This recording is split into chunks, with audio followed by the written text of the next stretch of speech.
You're listening to the My Ministry Mission podcast, where faith's transformative power comes to life. Check out the show notes for links to my website, how to support the show or become a guest, and where to find me on social media, plus much more. God has placed a calling of ministry in my heart, and I'm answering that call. From Genesis to Revelation, this podcast aims to take you on an extraordinary journey of faith. Get ready as we prepare to dive into another episode. My name is Jason, and this is my mission.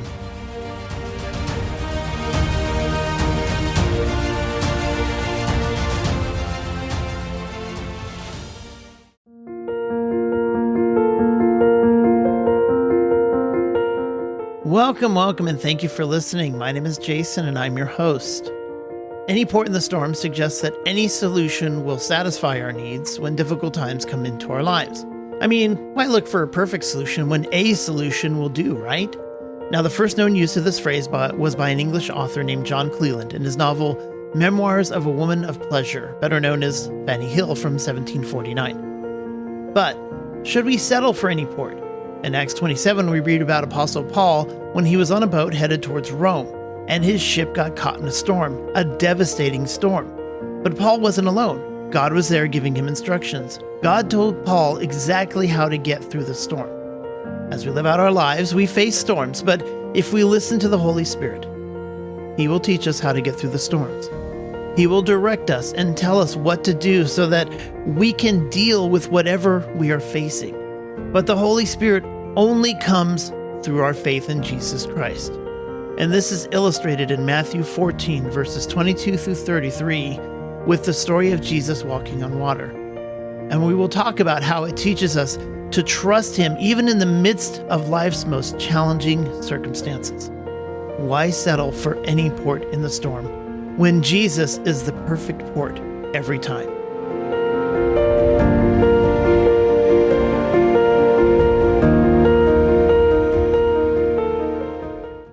Our story begins in Matthew 14, verses 22 and 23, with Jesus sending the disciples ahead of Him on the Sea of Galilee after feeding the 5,000 with 2 fish and 5 loaves of bread.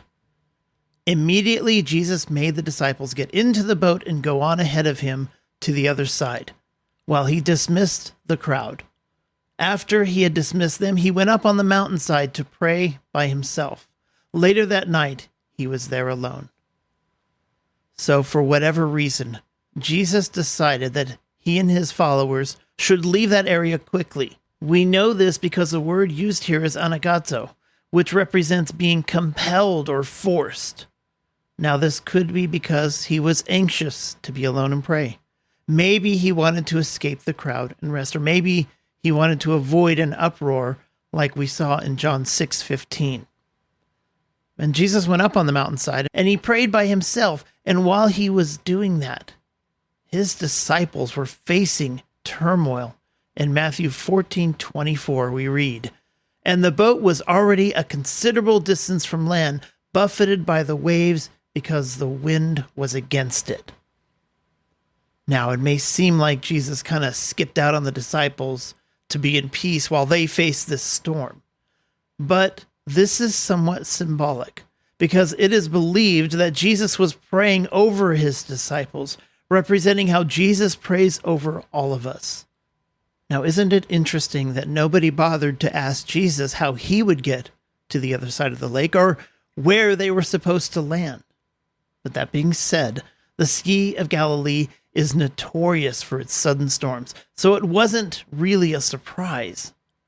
However, the disciples were in the boat in the middle of this terrible storm without Jesus in the boat with them. The disciples did nothing wrong. In fact, they were being obedient to their master.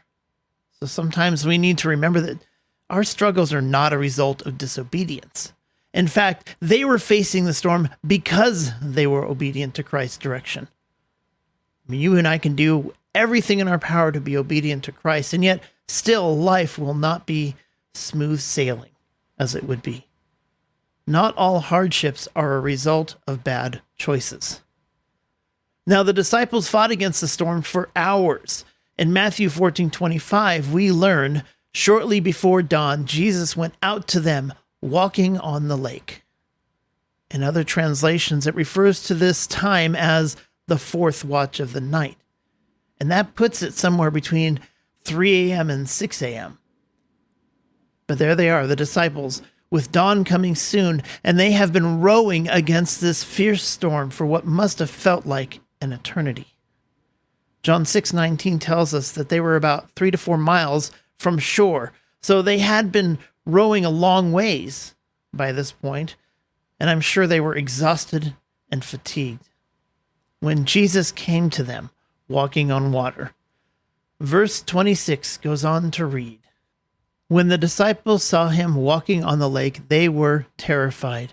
'It's a ghost,' they said, and cried out in fear." I can't even begin to imagine what a sight this must have been for them. I mean, just imagine being up all night, exhausted from rowing and rowing and rowing against the waves, the water pelting them, the wind buffeting them, and they look up to see Jesus walking towards them on the surface of the water. They must have been delirious by that point and clearly mistook him for a spirit. I can only imagine trying to row even faster out of fear of being caught by whatever the spirit was that was following them. But what's interesting is that the Jewish theology doesn't really have much room for ghosts, but still many people in the ancient world believed in them. I imagine the disciples had no other explanation for a figure walking along the surface of the water, at least not in their state of mind.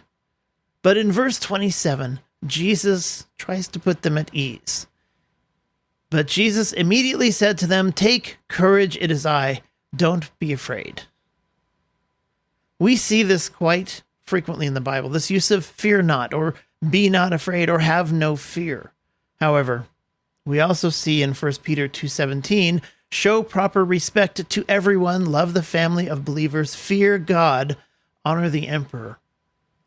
Now, this seems like a contradiction, right? Yet in Proverbs 29:25, maybe we find the nuance. Fear of man will prove to be a snare, but whoever trusts in the Lord is kept safe. Basically, the fear of God keeps us from sin, and the fear of man leads us to sin. So what is the difference there? Fear in this context comes from the Greek word phobio, which has to be interpreted within context. Now, this word can represent being afraid of something, but it can also represent reverence and respect. So let's break this down a bit. If we show fear, as in reverence and respect for God, then he will protect us from sin. If we show that same reverence to man, in other words, worry about people accepting us or even hurting us or killing us, that will lead us to deny Christ and serve a life of sin. So the reverence of man will create anxiety and fear within us, whereas the reverence of God will bless us with peace. The fear we want to avoid inspires anxiety and dread. It's that feeling of impending danger or trouble. As followers of Christ, we should not live in anxiety. There is a higher expectation that we should anticipate trouble and be prudent, sure, but we have to rise above that level of fear. 2 Timothy 1 verse 7 teaches us, "For the Spirit God gave us does not make us timid, but gives us power, love, and self-discipline." But what if we are in the worst situation and actually live under threat of harm or death? It's not something pretty to consider, but historically this has been true, and in some parts of this world, it is still true. So what then? This question led me to Luke 12, verses 4 and 5. "I tell you, my friends, do not be afraid of those who kill the body, and after that can do no more. But I will show you whom you should fear. Fear him who, after your body has been killed, has the authority to throw you into hell. Yes, I tell you, fear him." In other words, do not fear the man who can kill your body, but fear the God who can condemn your soul. Now, I know Proverbs 29:25 tells us whoever trusts in the Lord is kept safe, but understand God does not promise we won't suffer physically here on earth. He promises to keep our eternal souls safe. So to the world I say, do your worst, because I know God has my soul. But circling back to the disciples, Jesus is not putting them at ease.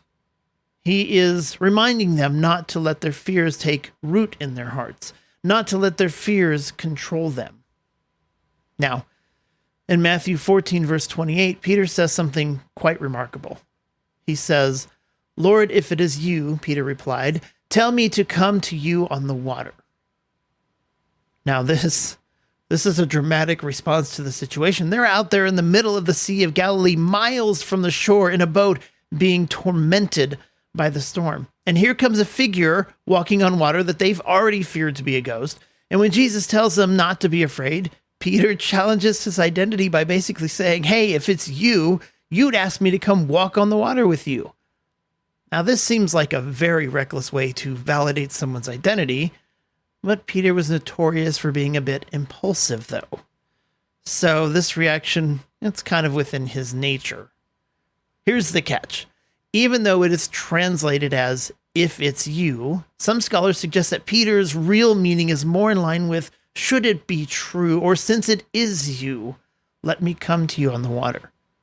Now keep in mind that at this point, the disciples have already been sent out in Matthew 10, verse 1, to go perform the same miracles that Jesus performed. So Peter is absolutely ready and willing to attempt to walk on water, so long as he knows it is Jesus giving the command to do so. And he does. In Matthew 14:29, it reads, "Come," he said. Then Peter got down out of the boat, walked on the water, and came towards Jesus. Imagine having that kind of faith. Imagine being able to walk on water because Jesus said you could. Peter did the miraculous. He stepped out of the boat.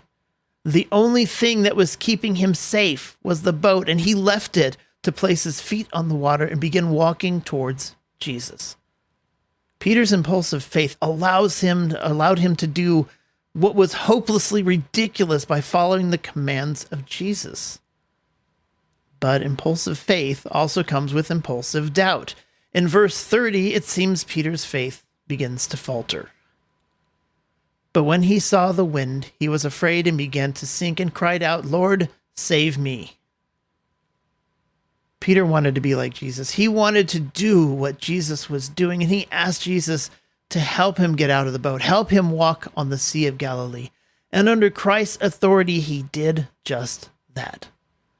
The same authority that fed thousands of people just hours before with nothing more than a handful of bread and fish. As long as Christ is the one making it happen, Peter knew it was possible. But at some point between leaving the boat and making it to Jesus, Peter put his attention on the waves and the fierce winds, and he let his fears overtake his faith. And Peter began to sink. Fear of the world took over fear of God, and he began to sink. When our focus moves away from Jesus and rests on this world, we begin to sink. And when that happens, only Jesus can lift us back up. And that's what happened to Peter in Matthew 14, verse 31. Immediately, Jesus reached out his hand and caught him. "You of little faith," he said, "why did you doubt?" I wonder how many times Jesus has said that about me. Why did you doubt? How many times has my faith or your faith been too little? Theologian Adam Clarke said it best when he wrote, "It was not the violence of the winds nor the raging of the waves which endangered his life, but his littleness of faith." This isn't the first time these circumstances have come up. Back in Matthew 8, verses 23 through 27, the disciples found them out on the Sea of Galilee in the midst of a storm while Jesus slept. It reads, "Then he got into the boat and his disciples followed him. Suddenly a furious storm came upon the lake, so that the waves swept over the boat, but Jesus was sleeping. The disciples went and woke him, saying, 'Lord, save us, we're going to drown.' He replied, 'You of little faith, why are you so afraid?' Then he got up and rebuked the winds and the waves, and it was completely calm. The men were amazed and asked, 'What kind of man is this? Even the winds and the waves obey him.'" By the time we get to Matthew 14, the disciples are well aware of Christ's authority over all things on this earth. But Did you notice that Jesus asked Peter, "Why did you doubt?" only after Peter was rescued? Our faith doesn't have to be perfect for Jesus to rescue us. It just has to be present, even if it's little at times. Robert Thomas France, or R.T. France, tells us that doubt means that we are divided in two, and that true faith is single-mindedly focused on Jesus. But we doubt. And the lesson here is that when we doubt, reach for Jesus. Cry out, "Lord, save me." And then confront your doubt. Ask yourself, was there a good reason for it? Was there a good excuse for it? And then ask yourself if anything good came from your doubt. I will conclude with this. Matthew 14, verses 32 through 33. And when they climbed into the boat, the wind died down. Then those who were in the boat worshipped him, saying, "Truly, you are the Son of God." The disciples changed their tune. They went from fearing the storm to worshiping Jesus. Considering how he just walked on water and calmed the storm again, that was probably the most logical move. But we see that Jesus showed great love and care with Peter as he was sinking. Jesus wasn't upset that Peter doubted, because Jesus understands us. If anything, I believe Jesus might have felt sadness, because we do doubt him, despite his amazing and perfect love for us. Another theologian, Matthew Poole, wrote on this last verse, reminding us that this is the first time we meet with so plain and open an acknowledgement of his being the Son of God. If you experienced what Peter experienced, would you ever doubt again? Would you ever deny Jesus? Of course you would. And so would I. And so did Peter. In Luke 22, Peter denies Jesus 3 times. He denies him to the servant girl in Luke 22, verses 56 and 7. He denies him to the man in Luke 22:58, and he denies him once more to another man in Luke 22:59 through 60. But after his resurrection, Jesus forgives Peter 3 times in John 21, verses 15 through 17. When they had finished eating, Jesus said to Simon Peter, "Simon, son of John, do you love me more than these?" "Yes, Lord," he said, "you know that I love you." Jesus said, "Feed my lambs." And again Jesus said, "Simon, son of John, do you love me?" And he answered, "Yes, Lord, you know that I love you." And Jesus said, "Take care of my sheep." The 3rd time he said to him, "Simon, son of John, do you love me?" Peter was hurt because Jesus asked him 3 times, "Do you love me?" He said, "Lord, you know all things. You know that I love you." Jesus said, "Feed my sheep." Jesus refers to Peter as Simon, son of John, instead of the name he gave him, perhaps as a reminder that Peter didn't stand as a rock in his faithfulness to Christ. But Jesus gave Peter an opportunity to confess his love and be forgiven for each of his 3 denials. Jesus didn't ask Peter if he was sorry. He didn't ask him if he would ever do it again. He just asked, "Do you love me?" When you face your own doubts and your faith feels little and you start to sink, remember that Jesus will rescue and forgive you. If you doubt or deny him in a moment of weakness, remember to confess and tell Jesus that you love him. I don't think we can ever promise to never do it again, but we can certainly try. But he knows our hearts. Accept his help and accept his forgiveness. Put your single-minded faith in him and wait for him to call you forward to do. Deepen your knowledge with Bible Gateway Plus. You get over $2,600 worth of premium study resources and original language tools, including best-selling study Bibles, premium commentaries, devotionals, maps, sermons, and much more, starting as low as $3.33 a month. That's 11 cents a day. Go to myministrymission.com/go/Bible Gateway. That's myministrymission.com/go/Bible Gateway, or click the link in the show notes. Feed yourself every day with Bible Gateway Plus. What others tell you is not possible. And this is where I'll end the episode. Do me a favor, be sure to like and subscribe my podcast in your favorite app. Take a moment to write me a review or send me a message. Visit me at myministrymission.com and send me some of your feedback or tell me about your own faith journey. Until next time, remember to love each other, remember to read your Bibles, and may the Lord bless you and keep you. God bless everyone.